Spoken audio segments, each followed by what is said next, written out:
안녕하십니까, 선소리 방송입니다. 날씨가 지금 연일 폭염이네요.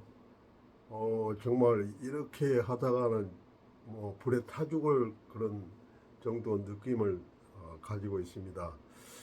뭐 시내 이렇게 다니다 보면은 이렇게 더운데도 가정을 지키기 위해서 가장으로서 그야말로 그 건축 현장에서 뭐 벽돌을 쌓는다든가, 미장이 일을 한다든가, 이런 그 노력을 하는 것을 보니까, 정말 그 가장의 무게, 그 얼마나 그 큰지 이런 것을 느껴볼 수가 있었습니다.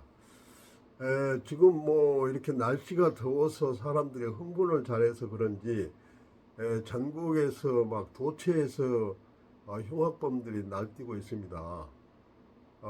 정말 경찰은 뭐 하는지, 우리나라 법치는 살아있는지 알다가도 모를 정도로 지금 그 심각해지고 있습니다. 뭐 서현역에서도 살인 사건이 일어났네요.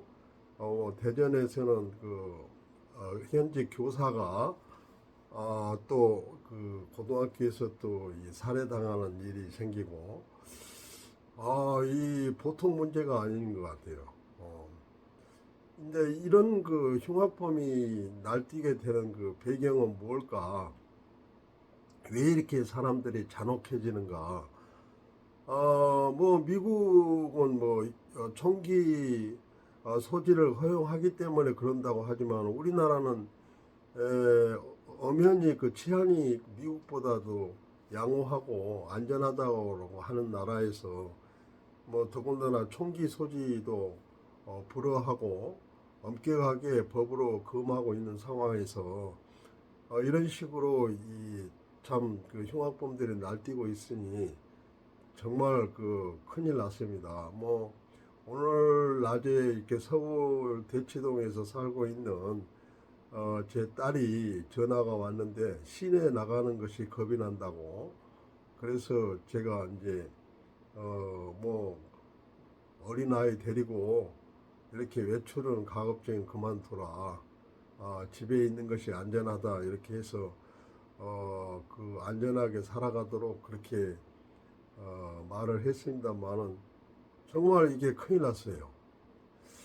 그런데 이제 저는 이렇게 그 법이 있어도 있으나마나 소위 말해 사회학적으로 보면 아노미적인 현상, 무기범 상태가 일어나고 있는데 여기에 대한 가장 큰 이유는 그 우리가 이 MZ 세대를 보면은 정말 그 공부만 생각하고 인성은 도외시하고 1등만 해야 되고 물질 만능의 그 풍조 뭐 이런 것 때문에 아이들이 그렇게 괴물이 나오지 않느냐. 더군다나 저출산을 해서 아이가 한두 아이 이렇게 크고 있다 보니까 집에서 엄한 그런 그 가정교육이 일어날 수가 없어요. 요즘에 그 여러분도 아시잖아요. 그 지금 뭐 보면은 부모가 너무 자식을 감싸고 있어요.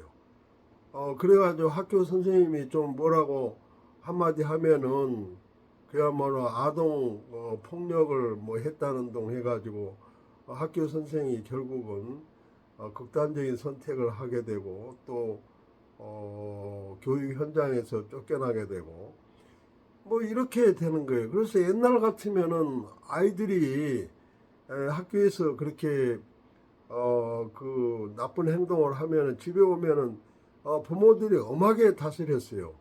그래서 부모 무서워서 집에 와서 아무 말도 못하고. 그런데 요즘에 학부형들은 오히려 부모가 더 자식보다 더 참 날뛰고 그야말로 훈육이라는 것이 도대체 가정에서 일어나지도 않고 그러다 보니까 아이들이 결국은 사회에 나가는데 그 흉기가 돼가지고 나간단 말이에요. 괴물이 돼가지고 나간다는 말이에요. 그래서 나는 그 가정교육의 붕괴, 뭐 학교 교육도 뭐 제 기능을 다 못한다고 하지만은 무엇보다도 이게 그 우리 부모들이 아이들을 갖다가 정말 그 너무 유하게 그 민주화 또는 민주주의로 이렇게 그 뭐 이 생각만 해서 아이 교육이 그렇게 공교육이 무너진 부분이 가장 이러한 괴물이 나오는 데 있어서 일조를 하고 있지 않느냐. 그런데 문제는 이런 아이들이 사회에 나가서 불특정 다수 전혀 아무 관계도 없고 아무 연고도 없는데 그 죽임을 당한단 말이에요. 부모가 교육을 잘못 시켜서 내보내 가지고 결국 그 피해를 본 사람 무고한 시민들이 그렇게 된단 말이에요. 그래서 이걸 어떻게 할 것이냐. 그래서 정말 그 뭐 물론 반헌법적인 발상인지는 몰라도 이런 흉악범들이 나오게 되면 그 가족도 좀 그 뭔가 제재가 있어야 되겠다.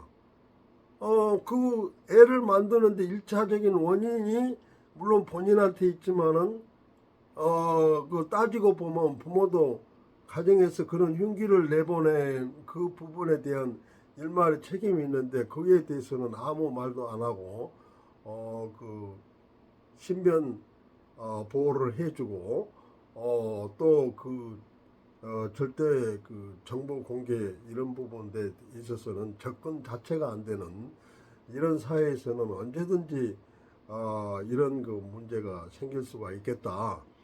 그래서 여러분들도 지금 깊이 이런 문제를 생각을 해서 교육 현장에서의 그 교권 확립 또 가정에서의 그 엄한 그 가정 교육 이런 부분이 이루어져야지 설익은 민주화 바람을 타고 그 뭐 학생 뭐 조례를 만든다 이따위 그 짓을 하다 보니까 아이들이 스승의 그림자는 밟지도 않는다. 그런 정도 그 교권 이런 부분이 땅에 떨어지고 그래서 참 너무 큰 문제다. 오늘은 좀 그 이런 무거운 주제를 한번 다뤄봤는데 여러분들의 생각은 어떻습니까? 예, 감사합니다.